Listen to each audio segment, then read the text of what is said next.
Bismillahirrahmanirrahim. Assalamualaikum warahmatullahi wabarakatuh. Alhamdulillahirrabbilalamin. Wassalatu wassalamu ala asyrafil anbiya wal mursalin Sayyidina Muhammadin wa ala alihi wa sahbihi wa tabi'ahum bi ihsanin ila yaumiddin. Tsumma amma ba'd. Beberapa waktu yang lalu saya mendapatkan sebuah video di YouTube ya, tanpa sengaja. Itu pernyataan seorang ulama Saudi ya, namanya Syekh Shaleh As-Suhaimi hafizahullah ta'ala. Di pernyataan itu beliau menyatakan yang intinya saja, nanti bisa dicek di video beliau di YouTube ya, nanti saya sertakan.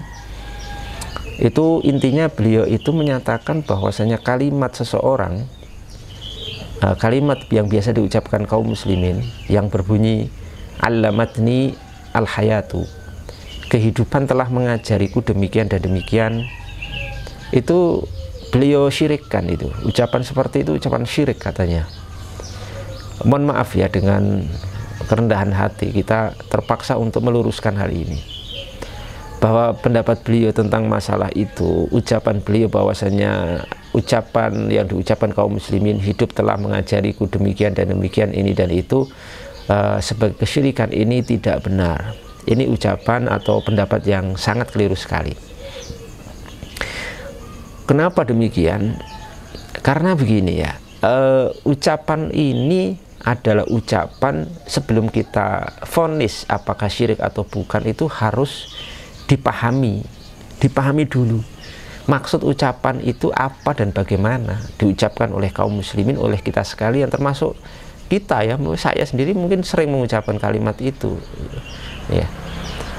Ucapan hidup ini telah mengajariku demikian dan demikian, itu ketika seorang mengucapkan itu maknanya bagaimana? Maknanya orang itu menjadikan hidup dia sebagai medium pembelajaran saja. Jadi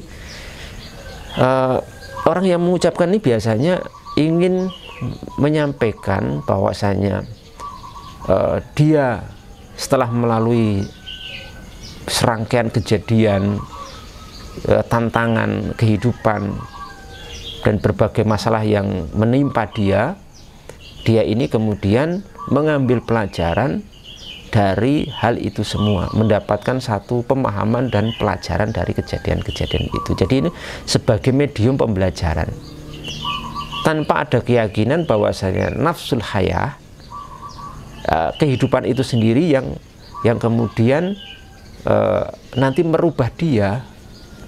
Karena ketika kita mengucapkan seperti itu hanya sebagai medium pembelajaran saja ya. Maka ada istilah di kalangan kita itu, pengalaman adalah guru yang terbaik.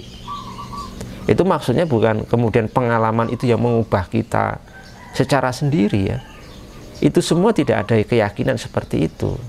Kaum muslimin yang mengucapkan kalimat-kalimat seperti ini semua di atas keyakinan bahwa semuanya itu adalah ciptaan Allah, dan Allah lah yang memiliki hak secara mutlak terhadap kejadian di alam semesta ini, termasuk hal-hal yang menimpa kita dari kehidupan kita semuanya, yang baik, yang buruk, yang musibah, yang nikmat dan lain sebagainya. Kemudian kita ambil pelajaran, itu semua adalah dengan izin, dengan kehendak dan takdir Allah Subhanahu wa ta'ala. Jadi nggak ada keyakinan yang aneh-aneh, nggak ada keyakinan bahwasanya ada entitas selain Allah yang menjadi guru mutlak dan berdiri sendiri terlepas dari kehendak Allah Subhanahu wa ta'ala. Itu tidak ada seperti itu. Jadi ini berbahaya sekali ya. Jadi mohon maaf ya, beliau ini mensyirikan sesuatu sementara tasawurnya beliau mungkin belum paham ya. Padahal dalam kaidah disebut al-hukmu ala syai' far'un an tasawwuri. Menghukumi sesuatu itu bagian daripada tasawur, deskripsi sesuatu itu bagaimana. Jadi hukum itu dibangun di atas tasawur, deskripsi yang sesuai fakta, jelas, tegas ya. Itu harus dibangun seperti itu. Kalau deskripsinya keliru akan melahirkan hukum yang keliru pula ya. Sudah gambarannya salah, kemudian kesalahan ini dibangun hukum, hukumnya syirik, kemudian itu hukum itu dilemparkan kepada seluruh kaum muslimin yang mengucapkan itu, padahal kaum muslimin tidak pernah punya keyakinan seperti itu. Jadi saya ulangi lagi bahwasanya ketika seorang mengucapkan itu hanyalah apa? Hanyalah menjadikan hidup sebagai medium pembelajaran, tapi segala sesuatu darinya itu adalah murni ciptaan Allah dan di atas kehendak dan ketetapan Allah Subhanahu wa taala. Tidak ada sesuatu yang berdiri sendiri di alam semesta. Tidak ada entitas selain Allah Subhanahu yang berdiri sendiri di alam semesta ini. Ini harus kita pahami seperti itu. Jadi jangan mudah mensyirikkan seseorang dan lain sebagainya. Nanti berbahaya sekali, dan ini mohon maaf ya, sekali lagi saya sudah mengucapkan beberapa kali di berbagai kesempatan bahwasanya terkadang jargon dakwah tauhid, dakwah memberantas kesyirikan, memberantas TBC itu semua hanyalah jargon pepesan kosong yang isinya tidak sebagaimana yang digambarkan. Dakwah tauhid memberantas kesyirikan, tapi yang bukan syirik disyirikan. Iya kan? Faktanya seperti itu. Contohnya ini baru satu contoh. Contoh lain masih banyak. Itu salah satu contohnya. Ucapan jelas seperti ini, yang jelas-jelas tidak ada unsur kesyirikan, disyirikan dengan asumsi sendiri, kemudian asumsi itu dilemparkan kepada kaum muslimin yang tidak pernah punya keyakinan dalam melakukannya. Jadi jargon dakwah tauhid itu berbahaya, karena ternyata jargon dakwah tauhid dan jargon dakwah tauhid dan memberantas dari kesyirikan itu adalah ternyata juga mensyirikan sesuatu yang bukan syirik. Itu secara otomatis, secara tidak langsung, dakwah seperti ini selain tadi ya, itu sebenarnya keliru dalam memahami makna kesyirikan dan menisbatkan berbagai kesyirikan kepada sesuatu yang bukan syirik, secara tidak langsung juga mentarbiyah dan mendoktrin para pengikutnya untuk menjadi takfiri, untuk menjadi orang-orang yang suka mengkafirkan kaum muslimin.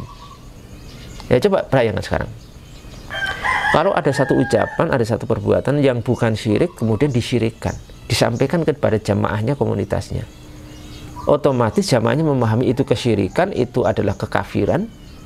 Nanti melihat orang yang melakukan itu, berarti secara tidak langsung dia akan memahami bahwa orang itu melakukan kesyirikan, syirkul akbar, yang mengkafirkan dia, mengeluarkan dia dari dinul Islam, yang akhirnya merembet kepada vonis kafir, vonis musyrik kepada kaum muslimin. Sudah lengkap, sudah. Jargon dakwah tauhidnya ini sudah lengkap. Pertama adalah mensyirikkan yang bukan syirik, yang kedua membentuk pengikutnya untuk menjadi takfiri, membentuk pengikutnya untuk khawarij yang mengkafirkan kaum muslimin. Na'udzubillah min dzalik. Padahal ini adalah sesuatu yang sangat besar sekali tanggung jawabnya di sisi Allah Subhanahu wa taala nanti. Man qala li akhihi ya kafiru faqad ba'a bi ahaduhuma. Jadi ucapan kafir, tuduhan kafir, musyrik kepada kaum muslimin itu nanti akan berbalik kepada orang yang mengucapkannya kalau tidak terjadi atau tidak sesuai fakta, dan harus dipertanggungjawabkan nanti di hadapan Allah Subhanahu wa taala. Semoga ini menjadi pembelajaran bagi kita semuanya. Hendaknya kita berhati-hati. Bukan berarti masalah tauhid itu tidak penting. Tauhid itu penting, bahkan terpenting. Kita juga mendakwahkan tauhid, tapi dakwah kita mendakwahkan tauhid, memberantas kesyirikan, itu artinya kita benar-benar menyampaikan tauhid dan memberantas sesuatu yang benar-benar syirik. Kalau yang bukan syirik, tidak terbukti secara ilmiah, tidak kita syirikan. Itu bedanya kita dengan kalian.